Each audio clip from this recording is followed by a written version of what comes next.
Odo and Eleanor did not set out to find their destiny. At best, they were hoping for eels. "I've never seen the river so low before," said Odo as he climbed down the banks and began to trudge through the thick reddish mud. He'd walked along and waded in the same stretch of the Silver Run for what felt like every single day of his life. Like his days, the river was always much the same. But now there was a lot more mud and a lot less river. "Father says it never has been so low," said Eleanor absently. She was already a few steps ahead of him. But that was no surprise. She was always a few steps ahead of him, he felt. Odo watched as his best friend stopped and looked intently at one of the puddles next to the thin, knee-deep stream that was all that remained of the once rushing river. Before Odo could say anything else, she lunged with her spear and lifted out a writhing eel firmly stuck on two of its 3 sharp prongs. "Got it!" she cried. "I noticed," said Odo. He was impressed, but it was more fun to make Eleanor think he wasn't.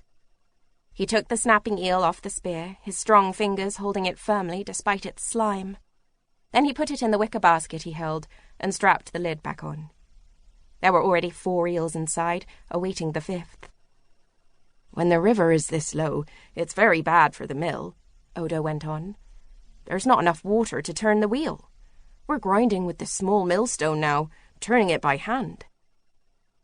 "I wondered why you sneaked away," said Eleanor.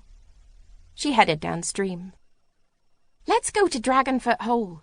All the eels will be gathering there, I reckon." "I didn't sneak away," protested Odo. He was the 7th child of the village miller, and even if there had been 70 more kids in the family, there would always be work to do. "I did my share this morning." "I know. You're very good," said Eleanor with a grin, in a way that made good almost sound like an insult. Her father was the village apothecary, and though she did help him with some things, he, by and large, let her do what she liked. What Eleanor liked the most was looking for adventure. In the village of Lenbur, this meant spearing eels, shooting rabbits with her bow, or scrumping apples from the bad-tempered Wixton family, which was fun for about 3 minutes. Eleanor wanted more. Her mother had been a soldier knighted on the field of her last battle, and Eleanor planned to follow in her footsteps, if she could find someone to train her. In the becoming a knight part, not the dying in battle. Odo didn't know what he wanted to be. He would be 13 next spring, and at that age most people were already doing whatever they would be doing for the rest of their lives. He had to decide soon if he wanted to apprentice with someone instead of his mother, the miller. "Do you reckon we'll all have to move?" he asked Eleanor, eyeing the shallows and the mud. "I mean, if the water dries up completely?" "Yup," said Eleanor brightly, spearing another eel. She quite liked the idea of heading off into the unknown. "The river will come back, though," said Odo, basketing the eel without even thinking about it. "It's been raining lately." "But isn't that what makes it all so strange?" Eleanor asked, as she peered around the edges of the biggest sinkhole on the river. "It's been raining, and the river is still drying up." "Look! What's that?" Odo looked. Dragonfoot Hole was a deep depression that exactly resembled the imprint of a mighty clawed foot. Odo had never seen it so clearly before. Normally he would have had to dive down to the river bottom, holding his breath.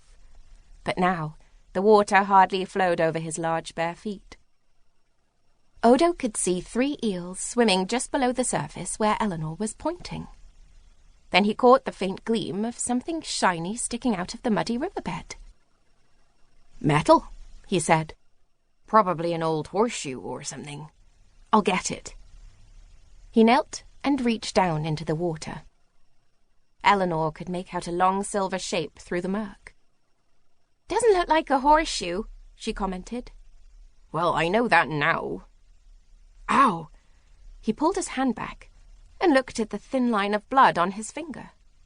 "It's sharp."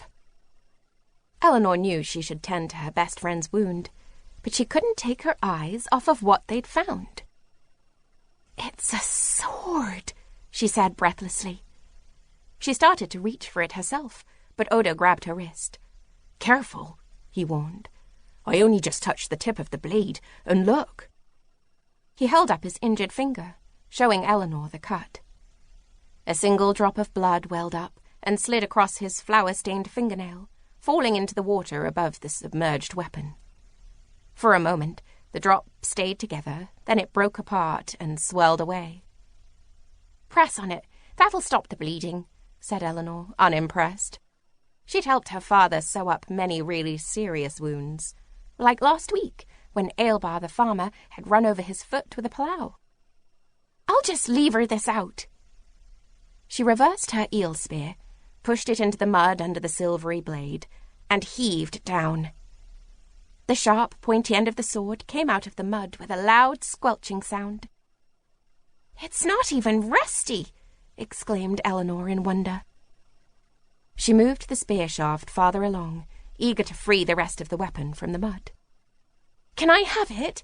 You've never wanted a sword." "I guess so," said Odo. He'd been pressing on his cut finger, but stopped to have a look and see if the cut was still bleeding. It was, and another big drop of blood fell. This time, it didn't fall into the water. It fell on the tip of the sword and ran down the narrow gutter in the middle of the blade. Blood.